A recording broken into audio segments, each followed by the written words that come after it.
নমস্কার বন্ধুরা। তো আজ আমি দেখাবো কিভাবে লং হেয়ার কাম্বিং করতে হয়।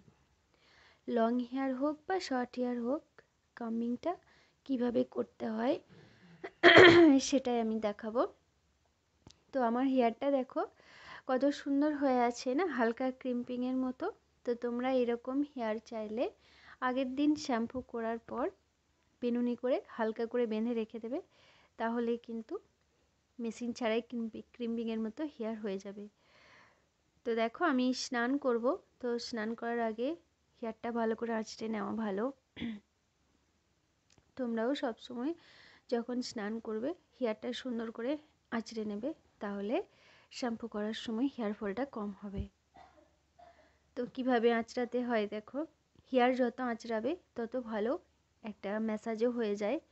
তো সুন্দর করে একটু চিরুনিটা টিপে টিপে আঁচড়াতে হয়, একটু চাপ দিয়ে প্রেশার দিয়ে সুন্দর করে আঁচড়াতে হয়।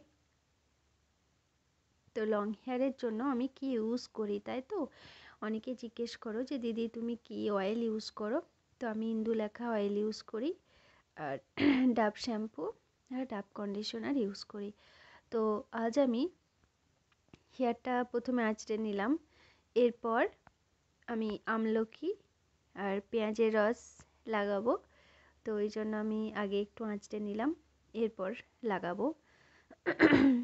তো কিভাবে আমি লাগিয়েছি ভিডিওটা আমি পরে আপলোড করব।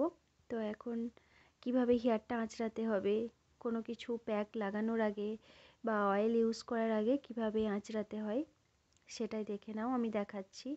সব সময় হেয়ার পরিষ্কার করে লাগাবে, যেটাই লাগাও না কেন। ধুলো ময়লা বা নোংরা চুলে কিন্তু লাগানো যাবে না, তাহলে আমাদের ক্যালভে কিন্তু ওই নোংরাটাই প্রবেশ হবে, এর ফলে আমাদের হেয়ার ফল হতে পারে, খুশকির সমস্যা হতে পারে, র্যাশ হতে পারে।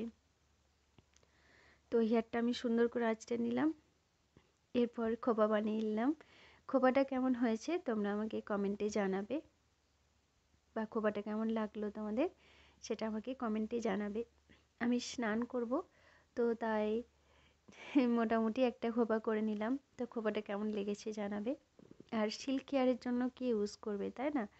সিল্ক হেয়ারের জন্য কন্ডিশনার অবশ্যই মাস্ট, যে কোনো যা শ্যাম্পু ইউজ করো না কেন কন্ডিশনার চাই। তো যে শ্যাম্পুটা ইউজ করবে সেই সেটেরই কন্ডিশনার ইউজ করবে। তো আমি যেরকম ডাব শ্যাম্পু ইউজ করি, তো ডাব কন্ডিশনার ইউজ করি। তো আর যে প্রোডাক্টগুলো আমি ইউজ করি তো সেইগুলো আমি ট্যাগ করি, তোমরা ওখান থেকে দেখতে পারো। আর যদি তোমাদের ইচ্ছা হয় তাহলে ওখান থেকে তোমরা নিতে পারো, না নিলেও কোনো অসুবিধা নেই। তো তোমরা ট্রাই করে দেখতে পারো, তোমাদেরই ভালো লাগবে। তো দেখছো আমার হেয়ারটা কত সিল্ক।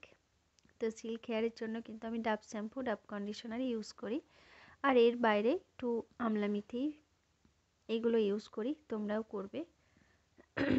তো হেয়ার ভীষণ তাড়াতাড়ি লং হবে, গ্রোথ হবে। তো চলো, যারা নতুন আছো সাবস্ক্রাইব করে নাও, ভিডিওটি ভালো লাগলে লাইক কমেন্ট